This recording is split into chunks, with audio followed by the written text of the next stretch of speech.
Muito bem, pessoal, estamos aqui hoje, eu, Omar Júnior. Vamos começar a gravar nosso primeiro podcast, nosso programa. Esse é um episódio piloto que a gente está fazendo um teste aí sobre teologia pentecostal, teologia carismática pentecostal. E nós vamos falar um pouco a respeito do que envolve esse contexto, o pentecostalismo como uma cosmovisão, tudo que engloba a teologia pentecostal carismática. E hoje estamos aqui com dois convidados super especiais. Se apresente aí, pessoal. É um prazer estar participando aí desse programa a respeito da teologia pentecostal. É uma satisfação enorme estar aí com vocês e vamos falar um pouquinho aí sobre algumas questões envolvendo o pentecostalismo, os dons carismáticos aí no primeiro século, como essas questões foram entendidas aí pelos primeiros cristãos. É isso aí. Bom dia, boa tarde, boa noite, não interessa a hora que você esteja nos ouvindo, sinta-se cumprimentado por mim, Vinícius Osmar dos Santos. Se você quiser me seguir no Instagram, coloca lá meu nome, Vini com Y, underline, é aquele tracinho que fica por baixo. É feio, eu nem sei como é que fala direito essa palavra, mas eu coloquei para ficar legal. É em inglês, né? É F-A-I-T-H. Ou se você quiser me adicionar no Facebook, é só colocar lá na procura, na pesquisa, Vinícius O. dos Santos, vai aparecer a fotinho do cara moreno, bonito, de óculos, charmoso. Pode me adicionar, que sou eu.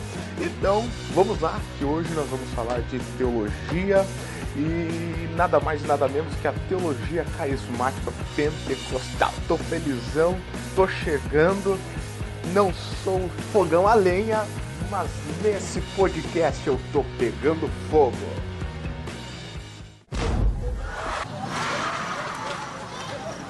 Tá pegando fogo, bicho!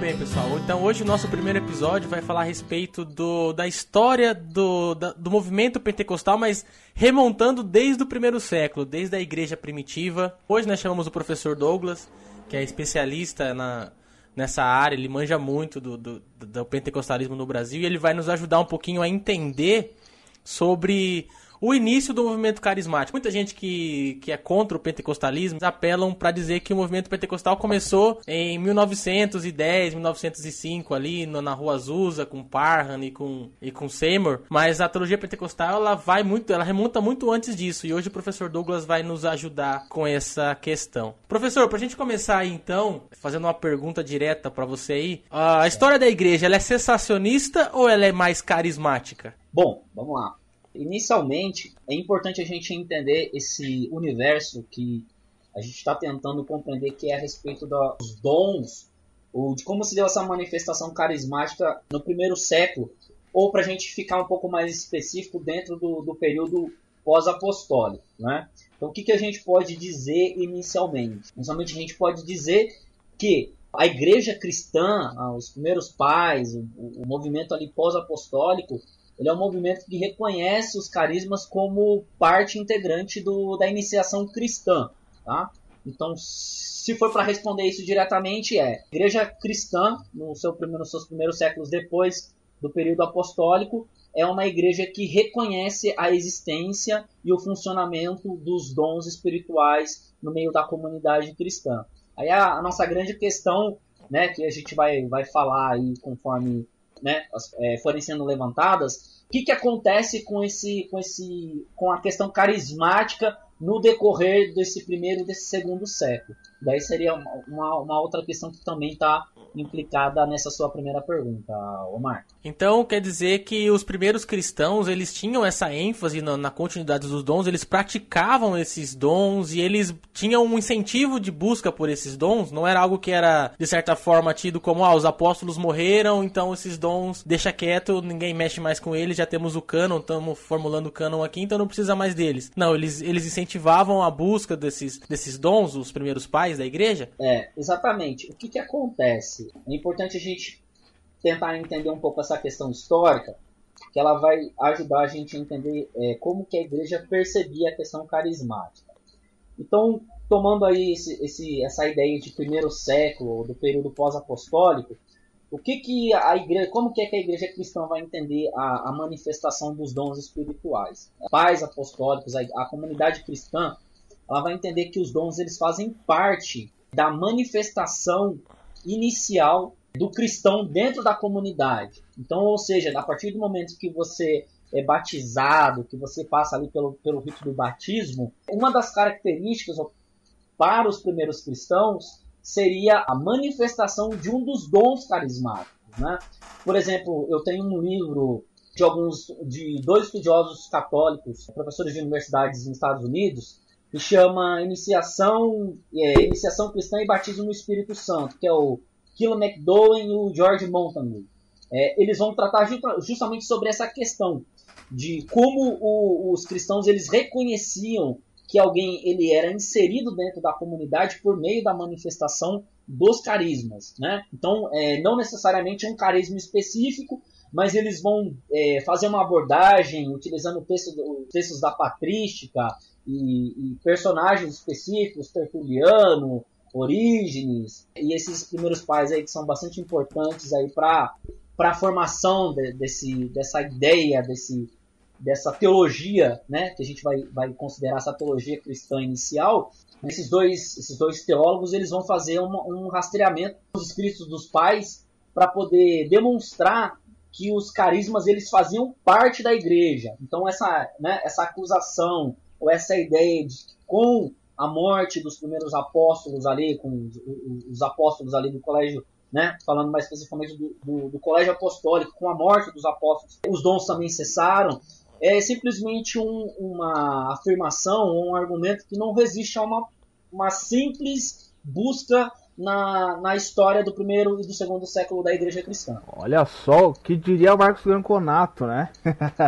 Você sabe, irmão Douglas aí que tava... a crítica sensacional. O que diria Marcos Granconato nessa hora, né? Porque você sabe que é uma crítica mais propriamente dita da tradição tradicional, né? Os reformados, sobretudo os reformados ali, enfim, presbiterianos, no caso do pastor Vasco Granconato, batista histórico, que realmente, né, depois que ali fechou o cânon, né, não havia mais necessidade dos dons. Então o irmão está dizendo que após o primeiro século, segundo século, os dons eram uma realidade na igreja segundo a história. Sim, eles não só eram uma realidade na história, como dentro dos textos, por exemplo, de Tertuliano, Orígenes e outros pais, eles vão identificar, por exemplo, profecias, vão identificar a interpretação de línguas, eles vão descrever expulsão de demônios, eles vão escrever transes místicos, né? Então, não é só uma questão de dizer que esses dons eles faziam parte, mas nos escritos dos primeiros pais, os pais da igreja, estão lá narrados, descritos essas manifestações carismáticas, tá? Então, não é só uma questão, os apóstolos expulsaram demônios, eles ressuscitaram mortos, falavam em línguas, né? Muito embora essa questão das línguas, enquanto línguas, se são línguas humanas, se são línguas espirituais, isso não está muito claro, né? Isso não é tão difícil, aliás, não é tão fácil de distinguir nesses primeiros séculos, mas de toda forma, isso está contido no texto dos pais apostólicos. A grande questão é simplesmente ir lá e pesquisar, fazer uma pesquisa sem essa venda ideológica, sem essa paixão por uma doutrina específica. O pesquisador, o teólogo ou o crente que quer entender isso, se ele estiver disposto a ir pesquisar nos textos dos pais da igreja, ele vai verificar que os dons estão lá, estão em funcionamento. A grande questão é entender, né, o motivo de por que esses dons têm eles passam por um período de ausência, né? Um período de silêncio aí depois na consequência aí já para o segundo, terceiro século. Por que esses dons, eles teoricamente ou aparentemente eles saem de cena, mas que é fato que eles estão lá no primeiro e no segundo século da igreja, isso sem dúvida alguma.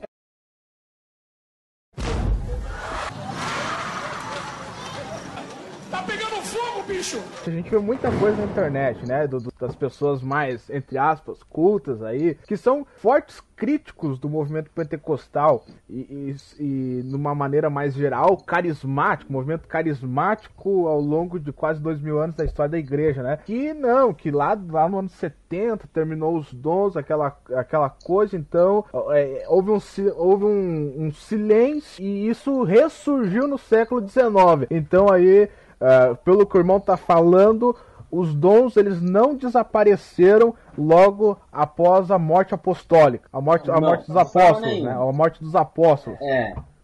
O que acontece hoje, né? O vinha acontecendo, isso falando mais especificamente do caso do Brasil.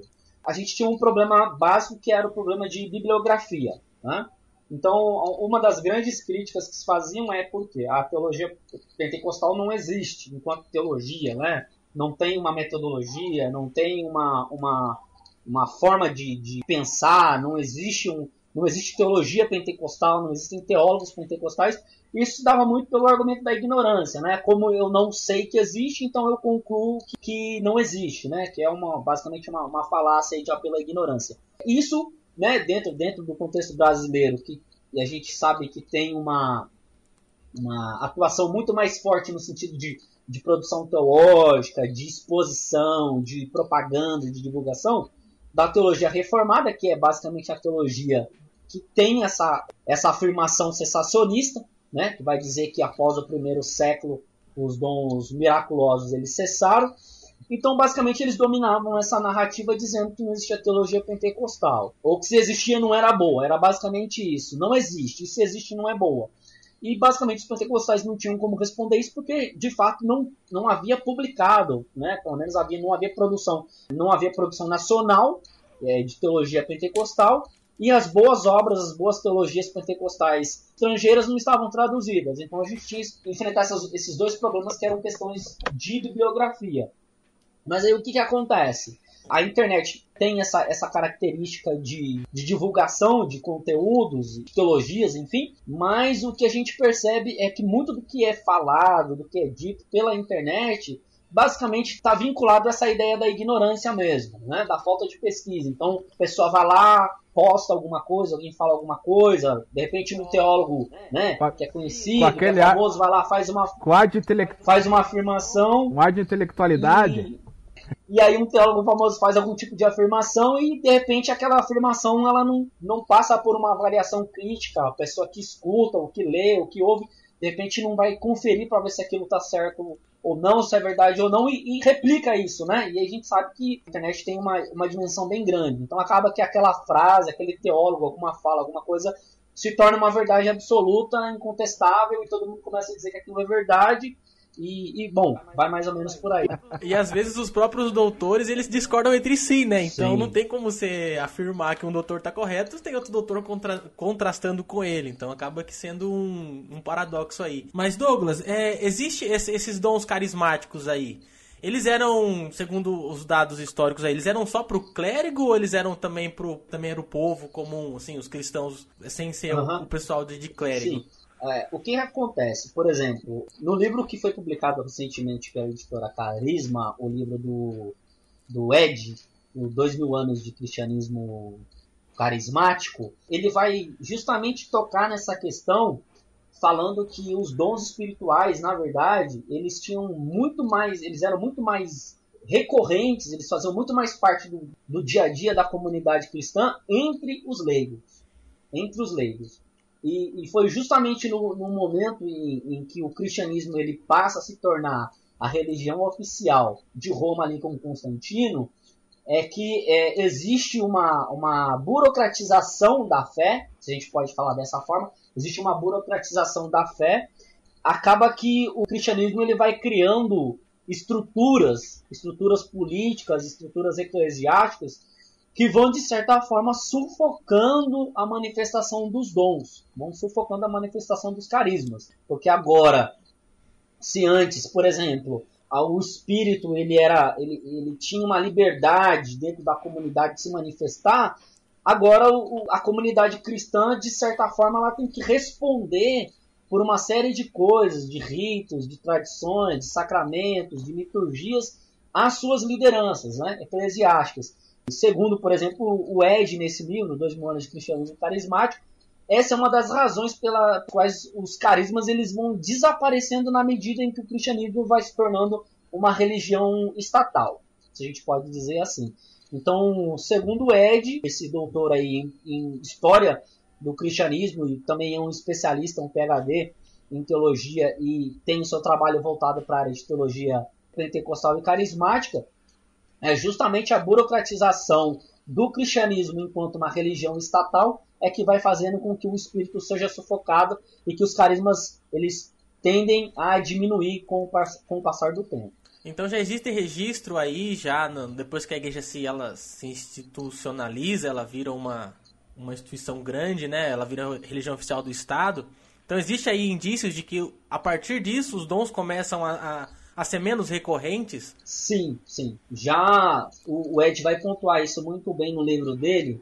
Ele vai dizer que quando Constantino oficializa o cristianismo como religião oficial, essas estruturas que vão sendo criadas paralelamente para fazer a manutenção da religião, a gente tem que entender o seguinte, do ponto de vista mais histórico, mais sociológico, a ideia de tornar o cristianismo a religião oficial é uma ideia de controle, para controlar aquela comunidade. Porque qual que era o grande medo de Roma? O grande medo de Roma era que o cristianismo se tornasse um movimento político, basicamente que fosse um movimento político que perdesse o controle desse movimento e que esse movimento colocasse em risco o domínio de Roma.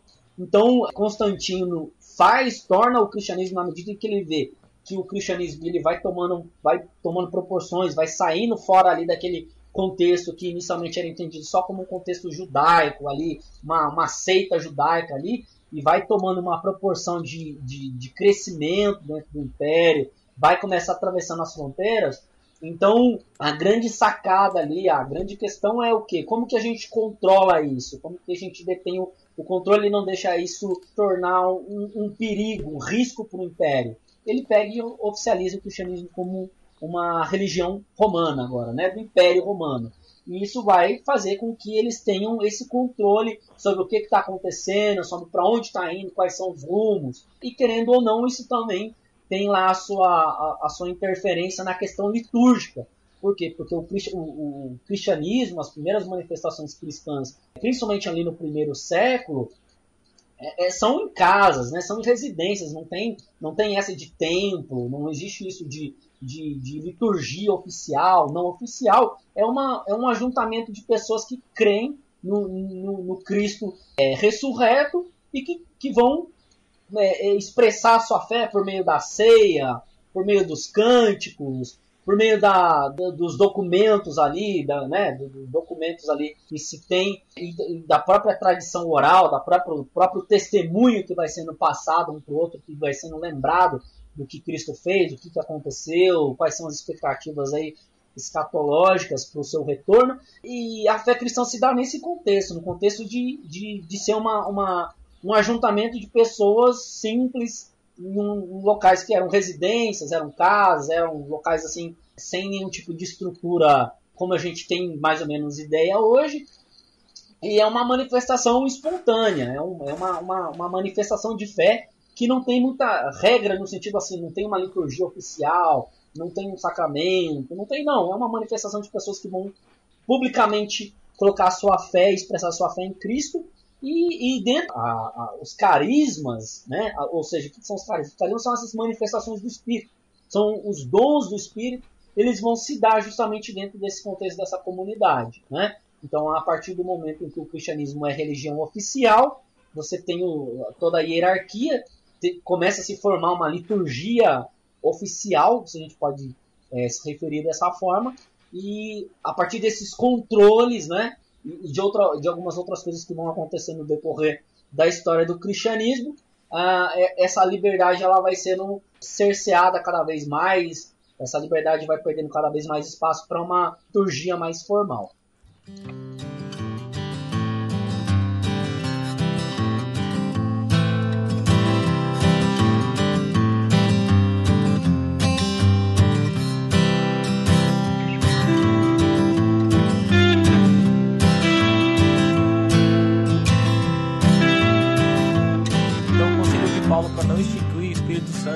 foi sendo ignorado depois dessa institucionalização aí, pelo jeito. O que acontece basicamente é que, talvez não de forma intencional, mas o que acabou acontecendo, a igreja foi tomando alguns caminhos, devido principalmente as questões que foram que fazem parte também do contexto para entender isso. A gente tem algumas seitas, alguns grupos radicais dentro do cristianismo ali do primeiro e segundo século, e aí na preocupação da igreja em preservar a fé, acabou que houveram algumas reações mais radicais, tanto no sentido de combate quanto no sentido de evitar qualquer tipo de proximidade, que acabaram desenhando esse cristianismo menos carismático que a gente tem notícia aí depois dos séculos seguintes, ali terceiro, quarto, quinto século.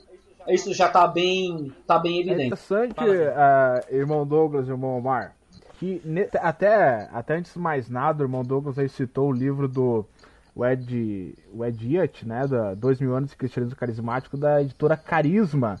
É um excelente documento para teologia, para a história da teologia carismática. Está muito bem documentado. E é interessante que nesse livro, irmão Douglas, eu li ele, e ele cita justamente que com a institucionalização, a igreja, os pais da igreja ali, que experimentaram os dons, os carismas, alguns começam a culpar a falta de manifestação do Espírito ali justamente pela falta de santificação, de pureza da igreja. Não é isso? Sim, também. Eu acho, salvo engano, isso parece que é uma fala de Orígenes, né? Que Orígenes vai dizer que a decadência da manifestação carismática está relacionada com o aumento da depravação moral.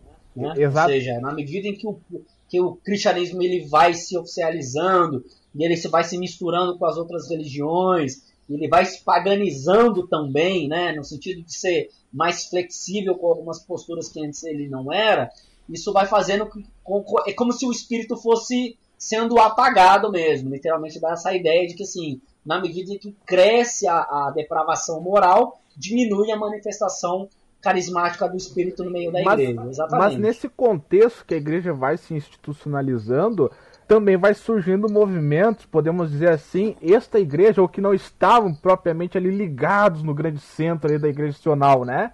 Vai saindo movimentos que muitas vezes viviam fora da cidade, experimentavam os dons.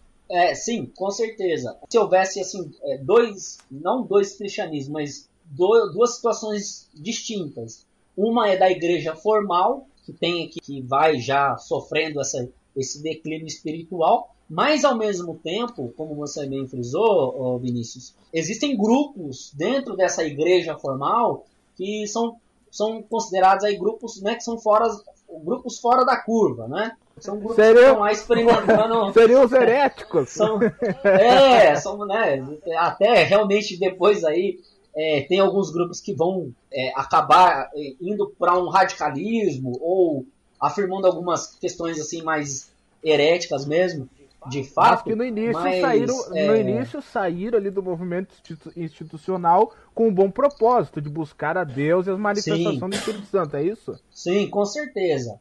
E esses grupos, né, aí cristãos aí que percebem, essa é uma outra coisa também que o Ed vai deixando claro no livro dele, 2000 anos de cristianismo carismático, é que esses grupos eles surgem justamente com a ideia de reavivar, de trazer de novo o Espírito Santo para dentro da igreja, né? E eles começam grupos de oração, são grupos que vão buscar uma forma mais ascética, né? Mais mística de cristianismo, que vão enfatizar o jejum, vão enfatizar a oração, vão enfatizar a separação da igreja com as práticas pagãs, mas acabam alguns deles também indo para outros extremos. E isso também explica posteriormente um pouquinho da reação da igreja e dessa própria institucionalização e desse desaparecimento que também está relacionado com a reação da igreja em relação a esses grupos que buscavam essa renovação espiritual. Então essa crítica aí que alguns pais da igreja fazem, a institucionalização da igreja aí, é porque ela estava, de certa forma, tendo muito falsos convertidos, e esses falsos convertidos, então, eles não buscavam uma vida cristã de verdade, e esses pais da igreja criticavam esse movimento, e ao mesmo ponto estava surgindo um outro movimento, de certa forma, para-eclesiástico, que buscava viver em santidade, buscava conhecer mais a Cristo e tal, conhecer o Espírito Santo. E eles foram, de certa forma, na periferia da história da igreja? Na verdade, o que acontece é o seguinte, por exemplo, já no primeiro século, a gente tem essa questão também por compreender. Já no primeiro século, começam a surgir os grupos heréticos, os gnósticos, os docetistas, aqueles grupos das heresias cristológicas, né? Basicamente as heresias cristológicas.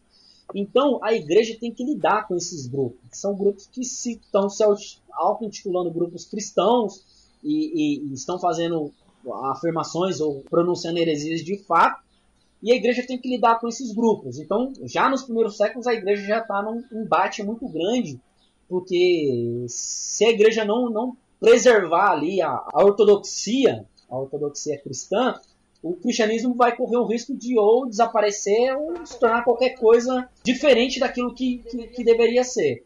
Então esse é um primeiro problema. E o segundo, que também está aí nesse contexto, são esses grupos que vão aparecendo, que vão percebendo que os dons estão sumindo, e eles vão se separando ali entre eles e começam a orar, começam a buscar, começam a ler a Bíblia fazer mais oração, mais jejum, e eles alguns desses grupos de fato experimentam manifestações do Espírito Santo, como profecias, revelações, curas, enfim, mas devido a essa questão dos radicalismos, o que acontece é que a igreja também precisa responder a esses radicalismos, e é justamente nessa resposta a esses radicalismos que a igreja acaba se afastando, acaba cerceando a manifestação desses dons com medo de que todo o conjunto de cristãos pudessem, de repente, se desvirtuar com algum movimento mais radical, como, por exemplo, a gente tem os montonistas aí já nos primeiros séculos,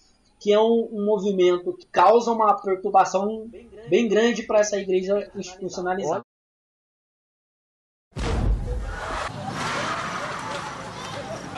Tá pegando fogo, bicho! Olha que interessante, que rufem os tambores agora, irmão Omar. O irmão Douglas entrou numa questão agora que foi pontual. Foi pontual. Sabe por quê?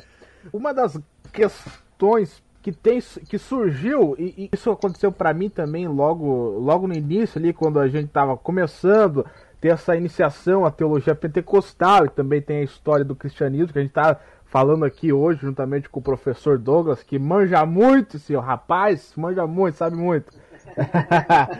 E ali foi perguntado ali no Facebook, eu acho que é até interessante a gente trazer essa questão, porque hoje que com as redes sociais aí se debate muito teologia, né? E muita gente, às vezes é mais baixaria do que debate a teologia, mas enfim que surgem essas questões. E até um professor de teologia, de fato, um professor de teologia perguntou sobre as línguas estranhas e tal, mas ele disse assim, ó, só não pode citar o Montano e os montanistas porque eles eram hereges. Aí o professor Douglas que rufe os tambores mais uma vez. Montano e o movimento que surgiu dele. Era um movimento herético ou era um cristianismo bíblico? Ou era um movimento que no início foi bom e depois ficou ruim? Explica aí pra nós. Então, não é uma pergunta que demanda uma única resposta. Certo. Né? Isso é muito importante. Esmiuça aí que tu sabe tudo, professor. É isso. Não, vamos lá. Vamos tentar entender essa questão de Montano. Porque, assim, como eu falei, não dá para responder isso de uma forma assim, ou é bom, ou é ruim, ou é herege, ou não certo. É. Na verdade, o que acontece? É difícil colocar tudo num saco isso, só, né? Que foi o grande problema da igreja, tá justamente dentro desse contexto. Por tentar fazer essa desassociação, esse distanciamento do montanismo, eles jogaram a água e o bebê fora, né? Então, quando a gente dá banho no bebê, a gente joga a água do bebê que está suja fora, mas o bebê a gente deixa vivo. Mas a igreja fez o contrário, ela jogou a água e o bebê fora. Essa ela puxou do Killer, viu? Aí o rapaz manja muito. Jogou o montanismo, enquanto algumas questões que poderiam ser caracterizadas como heresia, e a questão legítima que Montano estava levantando, que era sobre a questão do Espírito Santo.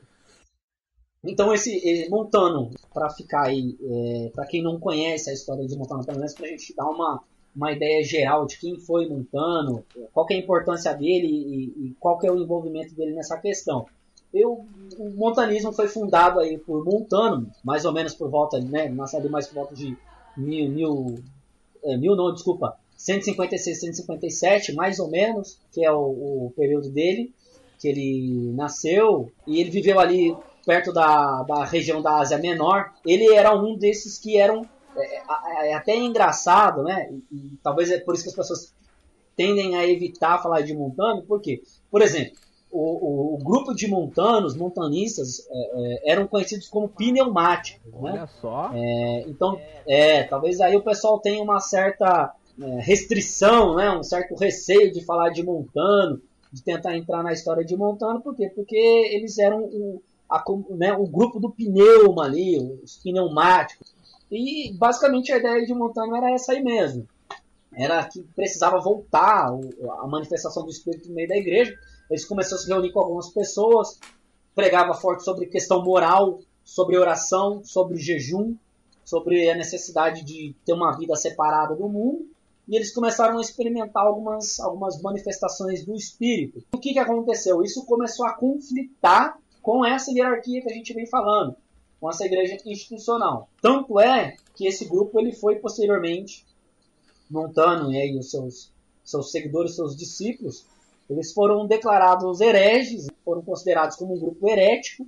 Mas o que aconteceu? Justamente essa reação da igreja à questão do montanismo é que levou a igreja para o outro lado, para o lado de fazer uma separação, uma desassociação radical com qualquer movimento que, entre aspas, a gente pode considerar como um movimento pneumático, fez com que a igreja, de certa forma, acabasse negligenciando a questão do Espírito Santo. Se eu não me engano, tem um livro escrito sobre os montanistas em português, não tem? Sobre o montanismo, tem um né? livro, mas eu... tem um livro sim, mas eu não vou saber agora, não lembro de cabeça como que é o nome desse livro.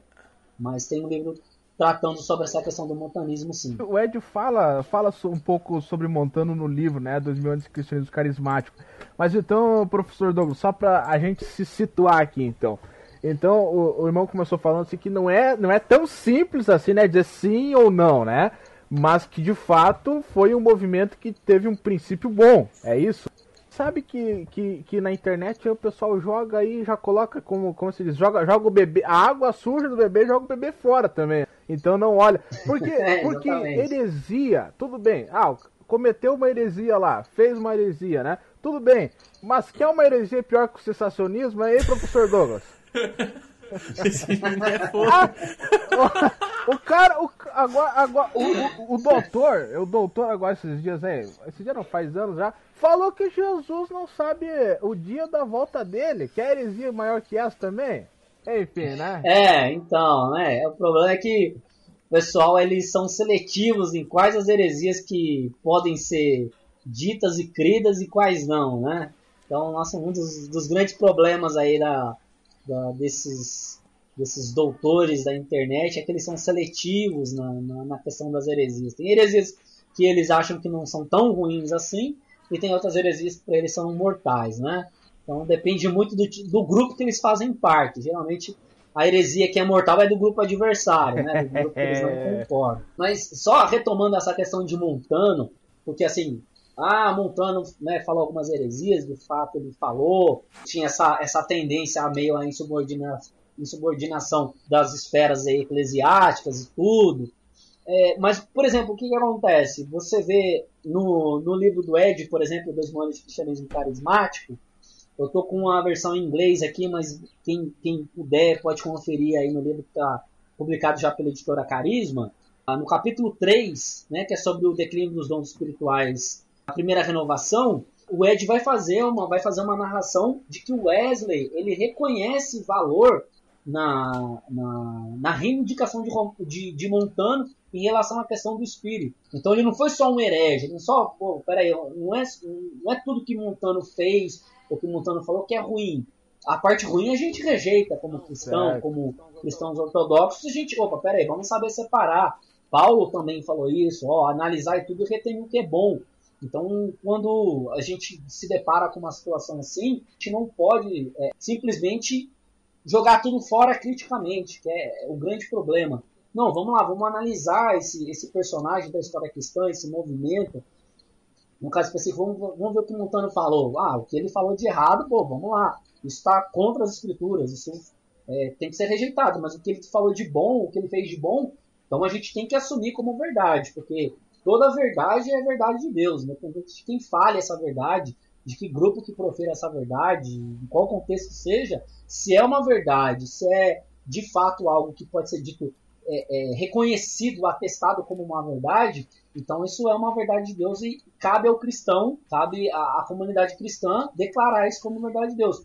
Que é o caso de Montano, por exemplo, o Wesley vai falar que a questão da importância de Montano no sentido de chamar atenção para a questão pneumática é uma questão válida, é uma questão que precisaria ser reconhecida e que Montano é o primeiro responsável talvez por esse primeiro movimento de renovação já no segundo século, né? Primeiro, segundo século ali da igreja cristã.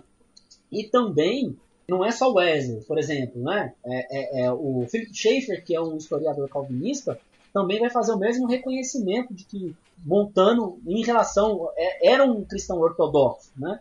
Podia ter falado ali, ter feito alguma coisa que pudesse ser reprovado, ou alguma reivindicação doutrinária, mas ele era considerado um cristão ortodoxo, sim. Isso a gente não pode negar. A história prova, então, a história diz isso, né? A gente também cita um historiador chamado David Aune, que ele faz um estudo sobre profecia na igreja primitiva. E ele fala a respeito do montanismo que as características, incluindo a natureza estática da declaração que eles tinham, eram proféticas e eram derivadas do cristianismo primitivo, ou seja, não era nada muito longe daquilo que era praticado pela igreja cristã nos primeiros séculos. Né? A grande questão é que vamos dizer assim, essa disputa sobre se a questão pneumática, se a manifestação pneumática, carismática, profética, de fala inspirada, ela é estática ou não, ela está muito ligada a um dos argumentos, ou pelo menos do subconjunto dos argumentos do cessacionismo, que tenta associar essa ideia de manifestação estática ao paganismo, né? Ao paganismo, que de fato, sempre existiam movimentos que também tinham algumas caras, estou falando num sentido mais antropológico, que dividiam essas características de ter profecia, de êxtase e tal. Uma das grandes coisas que culparam Montano injustamente era justamente isso, porque como ele afirmava que o Espírito Santo, que a manifestação pneumática, ela era caracterizada também, não só, mas também por um transe estático, ou seja, como se a pessoa ficasse fora de consciência, isso foi diretamente já associado ao paganismo, mas isso é disputável. No mínimo, a gente pode dizer que isso é disputável. Não é assim tão óbvio quanto parece e não é tão consensual como algumas pessoas possam fazer parecer.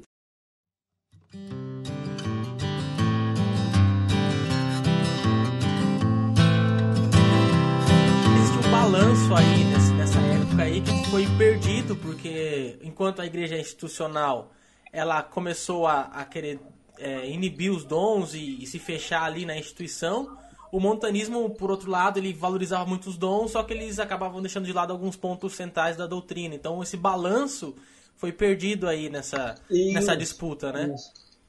Exatamente.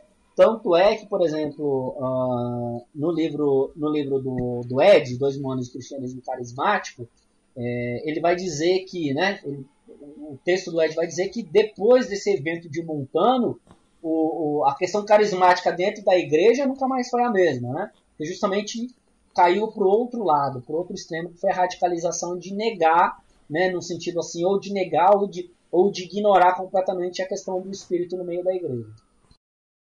Poxa, vocês estavam falando antes que tem um livro aí que fala sobre Montano, o professor Douglas citou algumas fontes, tem o livro do Ed agora.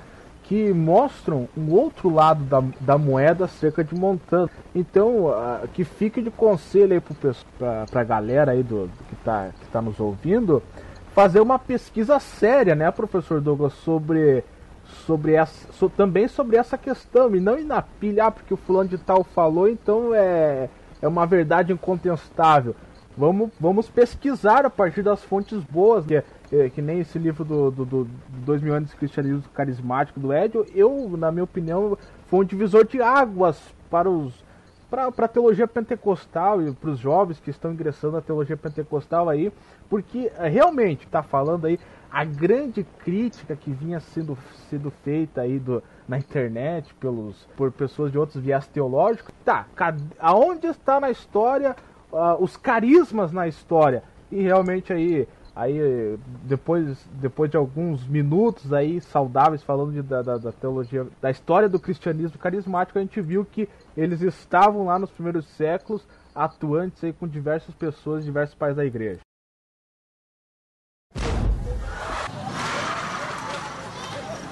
Tá pegando fogo, bicho! Qual foi a reação, então, depois dessa institucionalização aí da igreja? Qual foi a reação, que a gente pode dizer aí, carismática, para a continuidade do carisma? Porque a gente sabe que mesmo com a institucionalização da igreja, Constantino e tal, os dons continuaram também. Como é que a gente pode encontrar essa continuidade dos carismas aí nessa época de engessamento da igreja?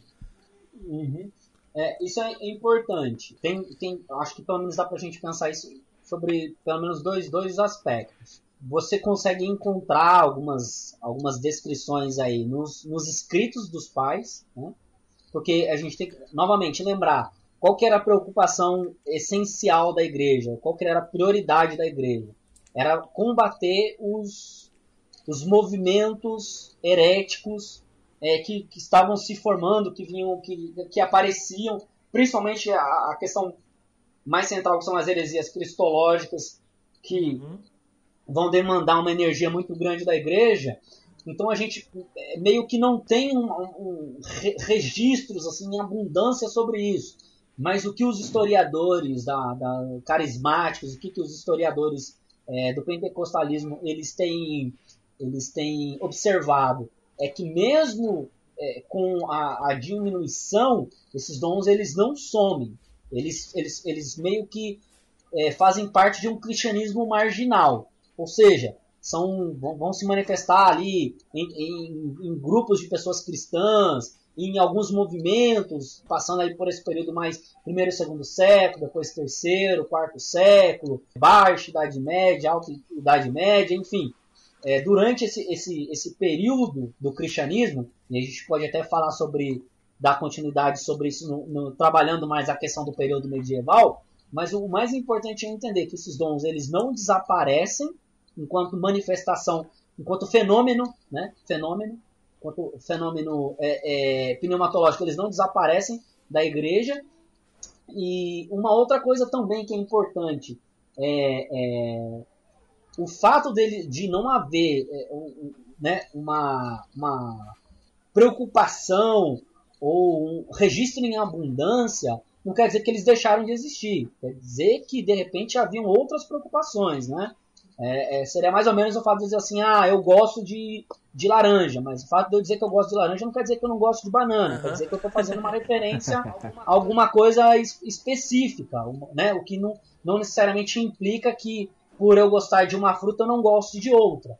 Então a questão dos dons espirituais nesse período da igreja, ele caminha mais ou menos com esse entendimento. Eles estão fazendo registro de outras coisas que são extremamente importantes ali, vitais, né? E acaba que há uma ausência de registros, assim, ou seja, eles não estão trabalhando uma pneumatologia, eles não estão trabalhando um registro. Não, eles reconhecem mais ou menos assim, eles reconhecem isso como uma coisa comum, como uma coisa normal. Eles vão já identificar, como a gente já falou, que há um declínio, mas eles não vão nunca registrar alguma coisa no sentido assim, acabou, não existe mais, desapareceu. Isso você não vai encontrar. Então, basicamente você não vai encontrar. Então que nem o irmão Omar estava falando ali, na verdade, podemos dizer que os carismas ocorriam mais à parte do clero. Exatamente, sem que houvesse registros, né? Eles não estavam preocupados em registrar uma prática que era uma prática comum da igreja. E até por isso,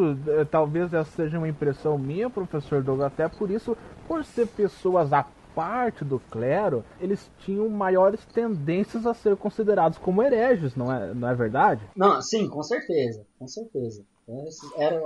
Eu acho que a linguagem mais correta é chamar isso de né, entre aspas, de um cristianismo mais marginal, ou seja, fora da margem aí, fora da igreja oficial. Eles fazem parte da igreja, eles estão lá, mas os dons, porque é o que está escrito na Bíblia, os dons é o Espírito que distribui. Então não tem esse controle, esse dom é para esse é para aquele, vai ser aqui, não vai ser ali. Não, o Espírito é soberano, sopra onde quer, se manifesta onde quer, a hora que quer. Ô, glória! Se a gente, de repente, fazer... Aí, quem já é pentecostal já fica mais animado, né? Porque, por exemplo, uma das objeções que a gente vê muito comum também em relação à questão pneumática mas por que diminuiu? Ora, mas é simples. Isso não é só em relação à questão pneumatológica. Isso está relacionado com a própria questão da fé.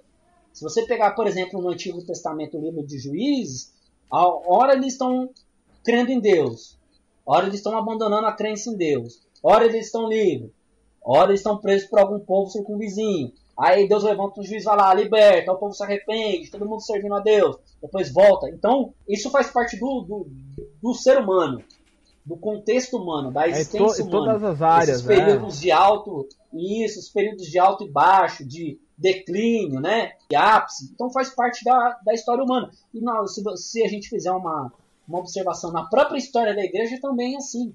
Ora o cristianismo está pujante, está forte, está missionário, está evangelístico, desbravador, e ora o cristianismo está lá contando as gotas. É até interessante, professor Douglas, que professor, a gente falando professor Douglas, tem um irmão Omar aí também do nosso lado, ele tava falando que a gente vai fazer uma dupla sertanejo de Jesus aí, Omar e Osmar. Pronto. Melhor não. Eu não canto nada. E sua voz também parece das Só precisa aprender a cantar, né? Vamos nessa. É interessante, professor Douglas, que o Crisóstomo, né, um grande pai da igreja, conhecido como um dos pais da igreja, ele fala naquela época, lá no ano de 300 e poucos, agora não tenho o dado bem correto. 347. Isso, exatamente. Ele fala naquele contexto, se vocês quiserem ver uma coisa ruim, venha na igreja. Vem aqui porque a coisa tá feia. Sim. E diante desse contexto, ele até fala, os dons diminuíram. Uma impressão minha, eu não sei se o professor Douglas ou o Omar vão concordar comigo, é que Crisóstomo, quando ele fala, e isso tem sido levantado pelos sensacionistas, né? Que Crisóstomo já tinha falado que os dons já estavam diminuindo naquele dia e a tendência é diminuir cada vez mais. Mas ele está falando um contexto que a igreja está numa decadência federal ali. Sim. E só que quando a gente vê os mesmos relatos, por exemplo, do Ed, você vai ver que nesse mesmo tempo, ali naquele mesmo período, de 340, 280, 360, 370, por ali, existiu outros pais da igreja que relataram milagres, como Antão, Pacômio, Ambrósio, isso, e tantos outros, né? Outros pais da igreja que viveram mais ou menos naquela época e registraram milagres. Me parece, professor Douglas, que Crisóstomo está falando de uma realidade que ele estava vivendo, de um conhecimento empírico dele, do que ele estava enxergando, e não de uma forma geral, como eles muitas vezes querem colocar. Porque, peraí, se não existe mais, se não está tendo mais milagre, não tá mais havendo dom, então como é que tem outros pais da igreja que estão relatando que ainda acontecia? Sim, exatamente. Sobre essa questão de Crisóstomo, eu vou aqui tomar a liberdade para fazer uma citação desse livro que é um livro excepcional. Que é o livro que eu fiz menção no início, que é o Iniciação Cristã e Batismo no Espírito Santo, do Keelan McDowell, que ele tem um capítulo falando sobre a questão de Crisóstomo. Tá? E aí na página 287 desse livro ele diz o seguinte, esses dois historiadores católicos vão mencionar o seguinte: Crisóstomo admite que o assunto do carisma em 1 Coríntios 12 é por demais obscuro. A razão, dizia ele, é a falta de experiência na igreja de seu tempo. Muitas das maravilhas que então aconteciam já cessaram. Então, vai justamente dentro disso que você mencionou, Vinícius. Por que Crisóstomo está fazendo aquelas afirmações? Porque ele vai simplesmente constatar que aqueles dons que antes se manifestavam com abundância, eles estão deixando de acontecer. Está diminuindo a ocorrência, a manifestação desses dons. Mas é difícil dizer que ele negue a existência dos dons. É muito difícil. Não dá para concluir a partir dos escritos dele que ele negue, que ele seja um cessacionista. O cessacionista é difícil ele ser, porque essa citação aí fala que ele já tem uma expectativa de dons e que ela está se diminuindo, né? Então é meio difícil ele ser cessacionista, sim. No caso. Né? Naquele sentido assim, existiu, mas vai acabar.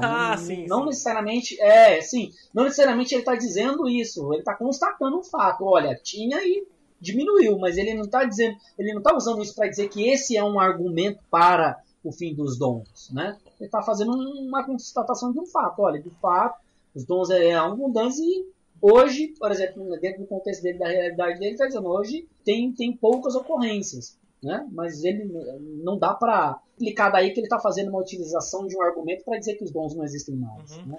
Que é o pulo cessacionista, né? É o salto quântico que o cessacionista faz. Cambalhota.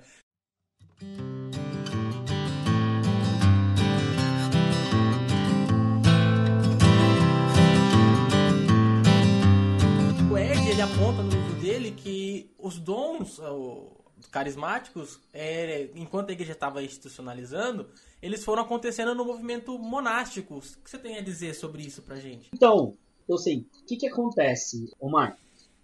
Esse, por exemplo, esse período do monasticismo seria um desses que eu falo assim, que podem ser entendidos como esses movimentos marginais, né? Porque se a gente entender lá que os monges, a ideia dos monastérios era uma ideia que reivindicava, de certa forma, aquela ideia de afastamento do mundo, de dedicação à oração, ao jejum, à caridade. Nesses ambientes é que você tem relatos de ocorrências de manifestações carismáticas. Então, esse período monástico ele foi muito importante, por quê? Porque ele foi um período onde esses dons voltaram a serem evidenciados no sentido assim, que foram registrados manifestações desses dons. Ou seja, que vai corroborar com a ideia que a gente vem defendendo de que isso nunca cessou. Durante um período houve um declínio, mas esses dons sempre estiveram em atividade no corpo de Cristo ao longo dos 2000 anos. Então o problema aí não foi Deus derramar o seu espírito, mas o problema mais era essa decadência espiritual da igreja institucional, no caso. Sim, porque o que Paulo vai dizer em relação à questão dos dons? Ele vai falar para a gente buscar, para a gente pedir, para a gente buscar os maiores dons. E na medida em que a igreja, por alguma razão, vai negligenciar o ensino sobre os dons, a igreja está, de certa forma, contribuindo para que esses dons diminuam a sua operação. Como diz Paulo, em um outro sentido, tomando um outro texto para fazer isso mais claro. Ele vai dizer como crerão se não há quem pregue? Ou seja, você só pode crer em alguma coisa se você tomar conhecimento, se te for anunciado. Então, se ninguém pregar, né, como que alguém vai crer? Não tem como crer se ninguém pregar. Mesma coisa a questão dos dons. Como que as pessoas vão saber da importância dos dons, a função dos dons, a importância dos dons na igreja, o papel, o cumprimento dos dons para o reino de Deus, se ninguém ensinar? Então, na medida em que a igreja ela vai negligenciar o ensino, a ênfase na questão do espírito, os dons tendem naturalmente a serem menos evidentes. Os sinais seguirão os que creem, né? No caso aí, não incredulidade não ajuda muito, né? E o apóstolo, Sim, com certeza. Paulo, o professor Douglas Momar fala 2 vezes ali em 1 Coríntios 12, 14, busque os melhores dons, e 1 Coríntios 14, procure os dons. Então, ou seja, eles estão disponíveis, mas procure e busque, né?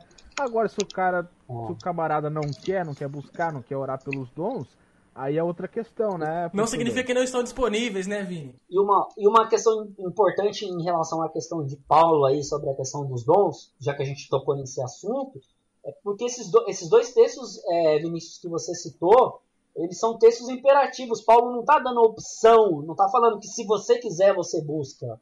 Não é uma condição, ele está ordenando, é um imperativo. Ele está dizendo assim, buscai, procurai os melhores dons. Então, isso não é uma questão do espírito, não é uma questão opcional. Esse é um grande ponto que muitas vezes os pentecostais e os carismáticos, eles tendem a não enfatizar, porque vai causar choque com outras tradições. Muito embora eu sou um pentecostal clássico, eu acho que não tem nenhum problema. Já estamos se identificando já. Eu sou um pentecostal clássico, mas, poxa, super tranquilo e sempre foi assim.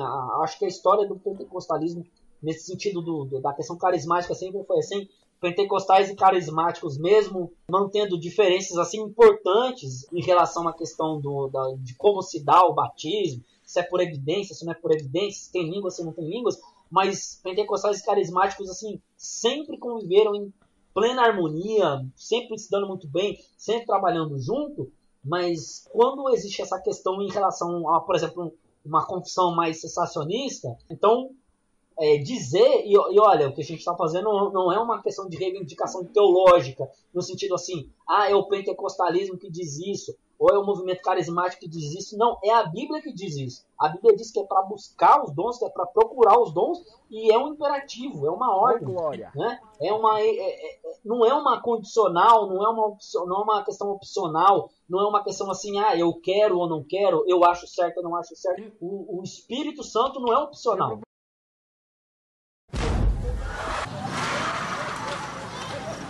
Tá pegando fogo, bicho! Eu acho que muitas vezes o esfriamento das igrejas carismáticas pentecostais não se dá justamente por isso, que não se fala mais sobre isso, busquem os dons, procurem os dons, e aí a igreja acaba esfriando nesse sentido? Não tenha dúvida, Vinícius. O nosso grande problema hoje, isso tratando mais especificamente do movimento pentecostal brasileiro, que é onde a gente está inserido dentro da nossa realidade, é que assim, se ouve muito falar, tem muitas pregações falando do Espírito Santo, mas num sentido muito genérico, muito superficial, muito confundindo simplesmente a ação. Né? Isso, confundindo a ação, o papel, a obra do Espírito com autoajuda. Lamentável. Então, o que a gente precisa... Receba aí na sua casa, essa é a forte. O que a gente precisa é, de fato, uma volta às Escrituras, falar do Espírito Santo, ensinar sobre o Espírito Santo, sobre as questões pneumáticas, carismáticas, pneumatológicas, enfim, mas com a Bíblia como nosso suporte, porque o movimento moderno, pentecostal carismático, ele nasce a partir de uma reunião de estudo bíblico, de uma sala, colégio teológico, de ensinamento, de ensino bíblico, de estudo bíblico, que vai gerar um movimento pentecostal. Então a gente tem que resgatar essa questão histórica nesse sentido, de voltar para ter um pentecostalismo bíblico, um pentecostalismo saudável, um pentecostalismo que gere fruto, né? Porque o que a gente tem visto hoje, infelizmente, é uma descaracterização completa, não só do movimento pentecostal, como da própria teologia pentecostal, produzida, infelizmente, pelos próprios pentecostais, ou que se dizem pentecostais. O que a gente precisa urgentemente é esse retorno para esse pentecostalismo que a gente chama de pentecostalismo bíblico. Ô Douglas, então é possível fazer uma teologia genuinamente pentecostal, apoiado na Bíblia, na história, e uma teologia sistemática, digamos assim, uma boa teologia pentecostal pautada biblicamente, historicamente, igual a algumas outras teologias também se denominam. A teologia pentecostal não está na periferia dessas teologias, ela também pode ser feita a partir de uma boa exegese bíblica, uma boa interpretação bíblica e com respaldo de alguns pais da igreja e da história da igreja também, não é? Sim, com certeza, Omar. Se a gente for olhar, por exemplo, fazer esse rastreamento histórico, a gente já tratou bastante disso demonstrando que há fortes evidências, históricas evidências, de que os dons sempre estiveram em operação, a questão do carisma, do pneuma, sempre estiveram em operação no período da história da igreja.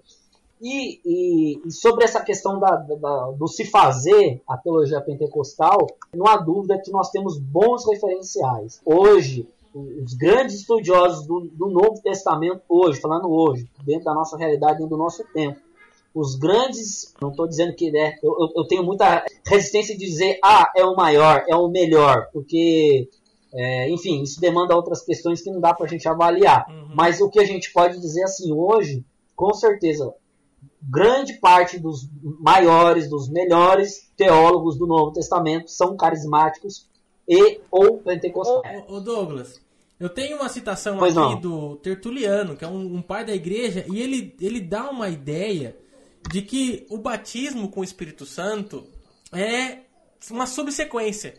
Ele citando num argumento contra Marcião, no Tratado sobre o Batismo, já no comecinho do livro do Hyatt. O que a gente tem que tomar cuidado nesse caso, uma questão da subsequência, é que ela não pode ser entendida como a gente entende hoje. O que, na verdade, ele fica claro para os primeiros pais é que é algo distinto. Eles vão fazer uma diferença entre o batismo na água, que é a ideia do sacramento, e esse batismo no Espírito. Vai mostrar, vai dar... É como assim, esse batismo no Espírito, ele tem uma evidência, ele é evidenciado por alguma questão que pode ser mensurada, pode ser percebida pela igreja. Nesse sentido, sim. Nesse sentido, a gente pode dizer que eles reconheciam, ou pelo menos alguns deles reconheciam essa distinção entre o batismo com água, que é o batismo do sacramento, e o batismo com o Espírito Santo, no sentido dessa iniciação dentro da comunidade cristã. Nesse sentido, a gente pode falar, talvez o termo subsequência ou subsequente não seja o mais apropriado para a gente, de repente, não cair num anacronismo, não cometer um anacronismo, porque a ideia deles de distinção aí não é necessariamente a mesma ideia que a gente tem hoje de subsequência. Entendi. Mas tem essa distinção. Porque até como o professor Douglas falou ali, lá no início a questão deles era outra. Eles não estavam preocupados em sistematizar essa questão, né, professor Douglas? A questão deles era aquela pegada apologética contra os heréticos lá, que queria negar... Cristológica, né? Negar o Jesus como Deus, etc e tal. Né? Exatamente. Show de bola.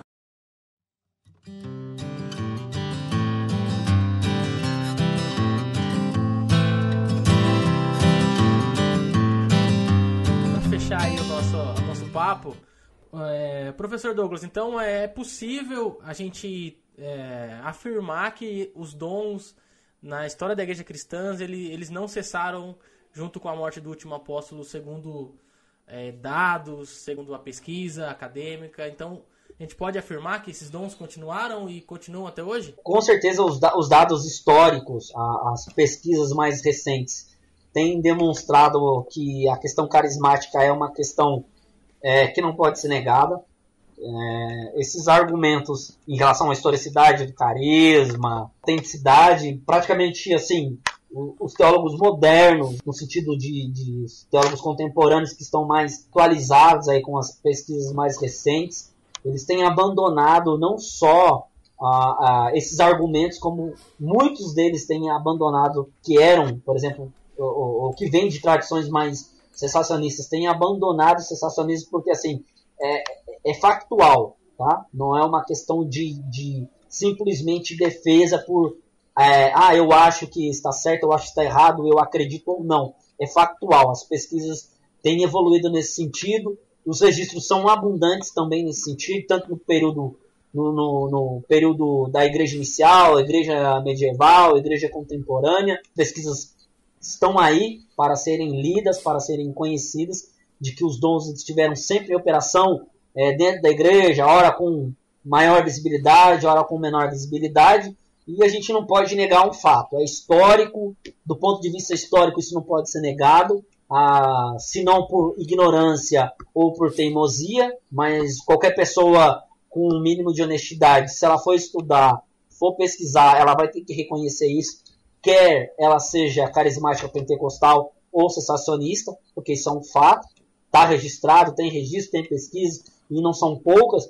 Talvez no Brasil a gente ainda tenha uma deficiência grande em relação a isso, mas esse livro da Carisma vem ser aí uma como dizem aí os americanos, uma lufada de ar fresco, né?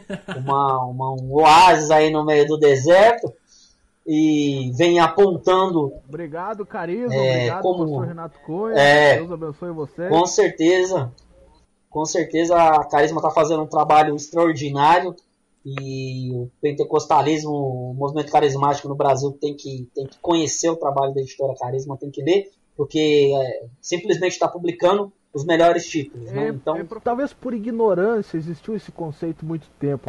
O cristianismo, o carismático não tinha história. Mas agora, com toda essa bibliografia aí, nós temos da editora Carisma, tem também o Som de Milagre, do Ed Wesley, né, que trata de uma questão da glossolalia de forma magistral. Então que fique claro a todos que o cristianismo carismático tem uma história e que não há mais motivos para ser ignorante nessa parte, não é? E essa história não começa no século XIX, né? Século XX. Isso. Exatamente. Exatamente. Com certeza, Vinícius e Omar. Do ponto de vista histórico, o cristianismo carismático pentecostal está bem fundamentado. Tem bons precedentes históricos, tem uma boa fundamentação histórica. É simplesmente uma questão de leitura, de pesquisa. O Douglas, né? tem mais algum a partir do livro momento que a pessoa pra indicar aí pro pessoal que quer conhecer mais sobre, principalmente nesses primeiros séculos aí da Igreja Cristã, alguma coisa voltada? Olha, eu recomendo, Omar e Vinícius, os livros da editora Carisma, por exemplo, o 2000 anos de cristianismo carismático. Eu acho que é um livro de entrada. Eu acho que qualquer pessoa que queira, assim, eu não sei nada, eu queria dar uma olhada no panorama histórico dessa questão. Não conheço nada sobre a questão histórica do cristianismo carismático, então esse da Carisma, né? Isso. Esse é o livro. 2000 anos de cristianismo carismático, porque ele tem essa proposta de fazer um apanhado geral, fazendo essa linha, né? Início da Igreja Cristã, período medieval, período da Reforma e período contemporâneo. Então ele dá aí um panorama, e até não só o panorama, mas dá esses insights para, se a pessoa quiser se aprofundar depois, ele saber por onde ele deve ir. Então acho que esse livro é um livro essencial. Ele norteia, né? Ele norteia a pesquisa. Exatamente. É um livro aí que eu acho que é livro de que o pentecostal carismático tem que levar para todo e qualquer lado. É um livro que, junto com a Bíblia, você vai com sua Bíblia as Assembleias vai com sua Bíblia de estudo pentecostal, e com o livro do 2000 anos de cristianismo carismático debaixo do braço para qualquer lado, que isso aqui dá para fazer uma boa utilização, um bom recurso. Até nessa pegada da Carisma, até o Evidência Inicial fala alguma coisa no início ali da história, né? Sobre sequência, né? De batismo e tal. Exatamente. O Evidência Inicial também é extremamente recomendado, embora ele trate da questão mais específica da evidência em si, mas tem alguns capítulos onde os autores também vão fazer um breve apanhado histórico da questão do batismo, se é línguas humanas ou são línguas sobrenaturais. Então é um livro também que vale a regeneração, vale, se não né? Tem uma questão. Show de bola. Exatamente, show de bola. Muito bem, então. Isso daí mesmo, tá? Então é isso aí, gente. Muito bem, então. A gente falou hoje dos primeiros séculos da Igreja Cristã, nesse primeiro podcast, que é o podcast piloto, de abertura e tal. E a gente está planejando o segundo podcast agora, que vai falar da Reforma em diante. Então, o nosso segundo podcast vai ser um podcast buscando as evidências históricas do movimento carismático pentecostal depois da Reforma Protestante. Então, se você acompanhou esse projeto, acompanhou esse primeiro podcast aí, fique atento que em breve a gente vai lançar o segundo podcast com um pouquinho mais de história do movimento carismático pentecostal. Gostaria de agradecer o Douglas, o professor Douglas, pela participação dele. Oramos para que Deus continue abençoando a ele, dando sabedoria para que ele possa nos ajudar. Sabe muito! Nos orientar e servir como esse auxílio que ele tem sido para a teologia pentecostal no Brasil aí, crescer como ele vem fazendo. Muito obrigado, professor Douglas. Omar, Vinícius, eu quero agradecer vocês aí pela entrevista, por convidar por fazer parte desse podcast, desse projeto. E graças a Deus que hoje a gente tem condições tem material, tem bibliografia para poder trabalhar as questões do movimento pentecostal carismático. Eu agradeço a Deus aí pela vida de vocês, por esse projeto que vocês estão começando. E contem comigo aí para poder participar, no que puder ajudar, com certeza. Eu estou aí à disposição. E que Deus abençoe todos os nossos ouvintes.